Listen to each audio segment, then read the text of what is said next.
샬롬 할렐루야. 잠언 6장 16에서 19절이요. 여호와께서 미워하시는 것 곧 그 마음에 싫어하시는 것이 웬일 곱 가지이니 곧 교만한 눈과 거짓된 혀와 무죄한 자의 피를 흘리는 손과 악한 계교를 꾀하는 마음과 빨리 악으로 달려가는 발과 거짓을 말하는 망령된 증인과 및 형제 사이를 이간하는 자이니라. 아멘. 하나님께서 미워하시는 것 두 번째. 하나님을 진정 사랑하기 위해서 우리가 반드시 벗어버려야 할 여호와의 미워하시는 것에 대해서 증거하고 있지요.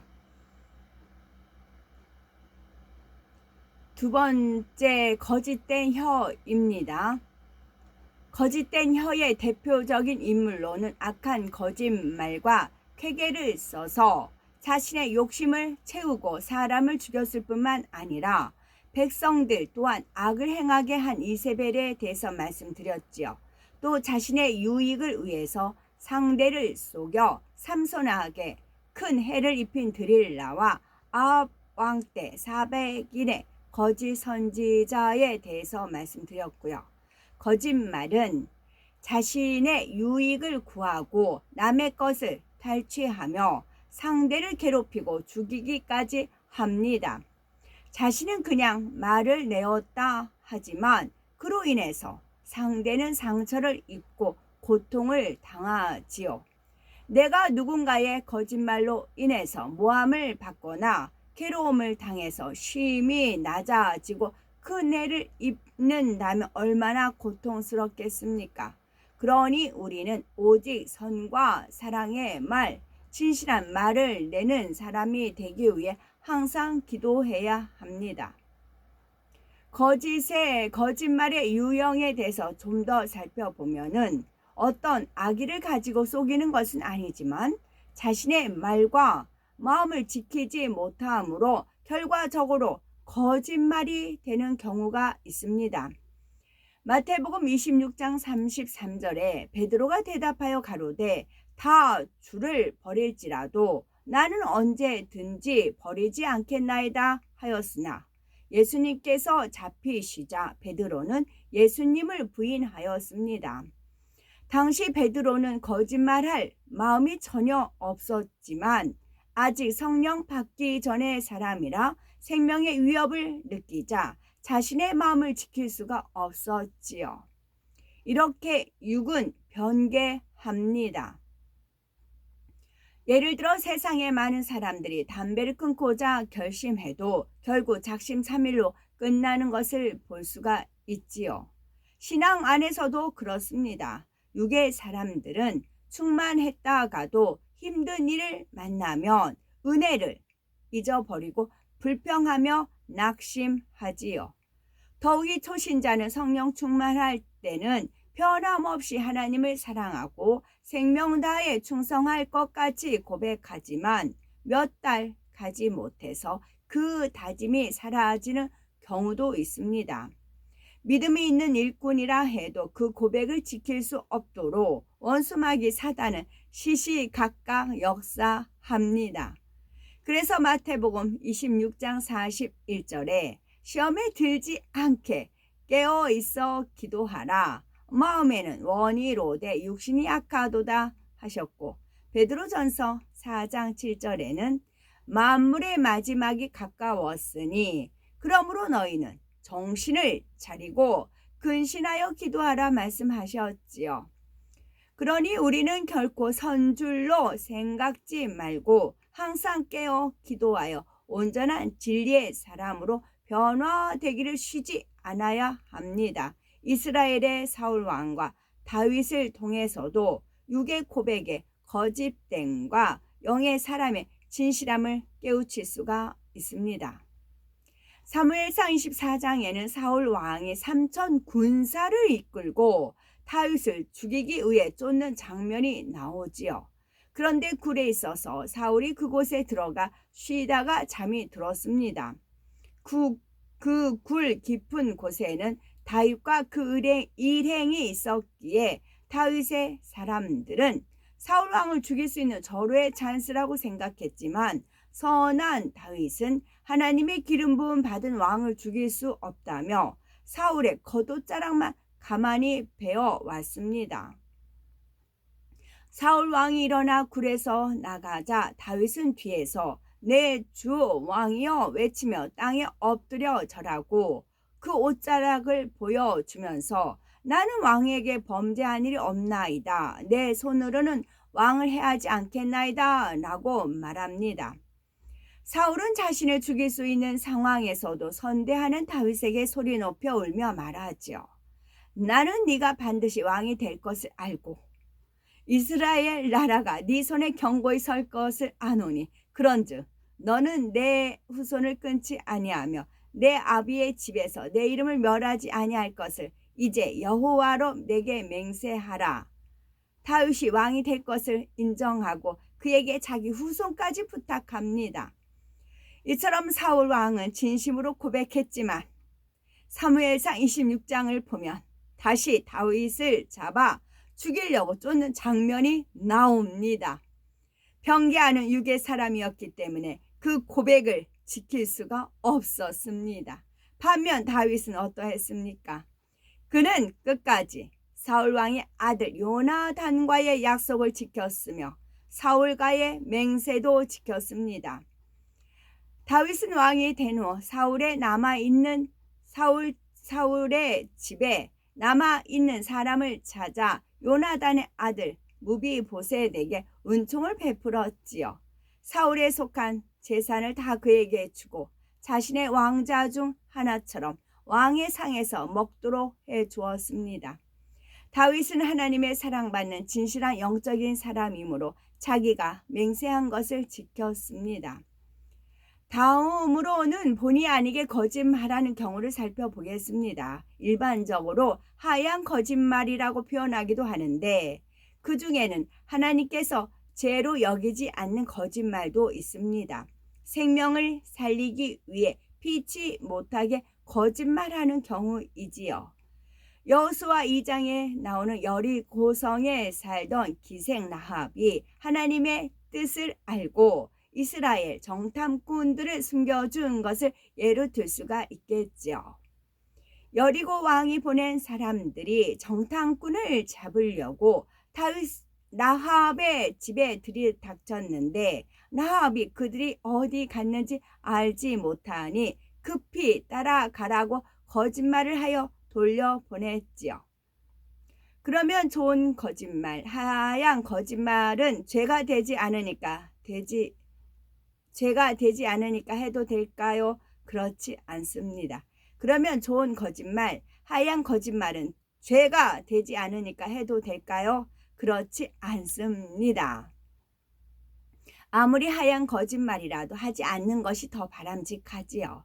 거짓말을 하지 않고 지혜롭게 말하거나 그런 상황이 오지 않도록 하면 더 좋습니다. 예수님은 하얀 거짓말도 하지 않으셨지요. 지혜롭게 피하시거나 아무 말씀을 하지 않으시는 등 거짓말은 절대 하지 않으셨습니다. 셋째로 무죄한 자의 피를 흘리는 손입니다. 자신의 악으로 인하여서 무죄한 자의 피를 흘리는 경우가 있습니다. 사울의 왕의 경우 나라와 왕을 위해 의를 행한 다윗을 죽이려고 쫓아다녔습니다. 하나님께서 허락하지 않으셨기에 사울 왕이 다윗을 죽이지는 못하였으나 그렇게 행했던 모든 것이 무죄한 자의 피를 흘리는 손에 해당됩니다. 뿐만 아니라 다윗을 도와주었다며 노베에 있는 무죄한 제사장들과 남녀노소는 물론하고 짐승들까지 진멸했지요. 다윗에 대한 시기, 질투로 이렇게 큰 악을 행했던 것입니다.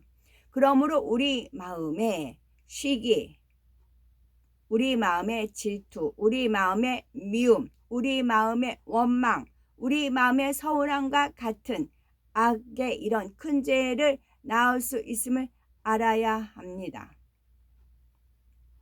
가인도 시기로 인해 의인인 동생 아벨을 쳐 죽였습니다. 우리는 이 말씀을 들으면 무죄한 자의 피를 흘리는 손은 가인이나 사울과 같은 살인을 하거나 폭행을 행하여 큰 해를 입힌 경우가 해당하므로 나와는 상관이 없다고 생각해서는 안 됩니다. 우리 마음에 들지 않는 상대나 우리 마음에 들지 않는 싫은 사람을 미워하고 혈기 내거나 괴롭히고 뒤에서 험담하는 악을 행하는 것도 마찬가지입니다. 만약 우리에게 높은 위치에 권세가 주어진다면 사울 왕과 같이 될 수 있다는 사실을 알아야 하겠습니다. 다음으로 빌라도 총독의 예를 들어봅니다. 예수님을 시기 질투하여 거짓 누명을 씌워 십자가에 못 박게 했던 대제사장들과 장로, 권세자들의 죄와 악은 말할 것도 없이 큽니다. 하지만 이를 허락한 빌라도 또한 그 죄에서 자유롭지 못하지요. 그는 대제사장들과 장로들이 시기로 인해서 예수님을 넘겨준 것을 알았지만 밀란이 일어날까 봐 염려하여 그들이 원하는 대로 예수님을 십자가에 달려 죽도록 내주었습니다. 아무리 백성들로 인해 어쩔 수 없었다고 변명해도 결국 1차적인 책임은 빌라도에게 있습니다. 물론 죽이고 살리는 권세는 하나님께 있지만 빌라도는 내줄 권세도 있고 내주지 않을 육적인 권세가 있었지요. 그러나 자신의 주기를 지키기 위해 거짓인 것을 알면서도 이런 악을 행했지요. 더구나 선하고 의로우신 예수님을 십자가에 못 박아 죽게 한 죄는 너무나 큰 것입니다. 양심의 가책을 느낀 빌라도 총독은 자신의 잘못에 대한 책임을 전가하려고 이 사람의 피에 대하여 나는 무죄하니 너희가 당하라 라고 말하였지요. 그러자 백성들은 그 피를 우리와 우리 자손에게 돌릴지어다 라고 대답하였습니다. 결국 잠언 18장 21절에 죽고 사는 것이 혀의 권세에 달렸나니 혀를 쓰기 좋아하는 자는 그 열매를 먹으리라 말씀하신 대로 유대인의 고백과 같이 이스라엘 역사가 이루어졌다는 사실을 알 수가 있지요. 서기 70년 로마 군대는 예루살렘을 함락시키면서 유대인들을 무자비하게 학살하였습니다. 그 후 나라 없이 세계를 떠돌아 다니게 된 유대인들은 곳곳에서 핍박을 받고 죽임을 당했지요. 제2차 세계대전 때는 나치에 의해 온갖 고문과 학살을 당하였습니다. 이들은 자신들의 구세주를 벌거벗긴 채 죽음으로 몰아넣었기에 그들도 벌거벗긴 채 비참하게 죽음을 맞이할 수밖에 없었습니다. 그들이 말한 대로 죄악에 대한 봉을 철저히 받았지요. 이처럼 무죄한 자의 피를 흘리는 것이 얼마나 큰 죄인가를 깨우쳐야 합니다. 그렇다면 실제로 무죄한 자의 피를 흘리지는 않는다 해도 이 말씀이 현실에선 어떻게 적용될 수가 있을까요? 예를 들어 질서상 윗분이 평상시 자신과 불편한 관계에 있던 사람을 칭찬하였습니다. 그 사람이 칭찬받는 것을 들으니 마음의 시기가 일어나면서 상대의 단점이 떠오릅니다. 그래서 뒤에서 수근거리고 비방하며 윗사람에게 잘 보이려고 아부하더니 칭찬을 받는구나 하고 윗사람까지 판단하고 정죄한다면 이것이 무죄한 자의 피를 흘리는 것에 해당됩니다.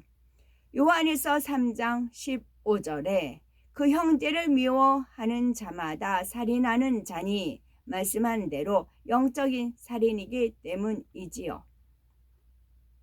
요즘은 학교에서 친구들을 왕따시킨다거나 괴롭히고 인터넷이나 소셜미디어의 글로 피해를 입히는 일들이 참으로 많지요.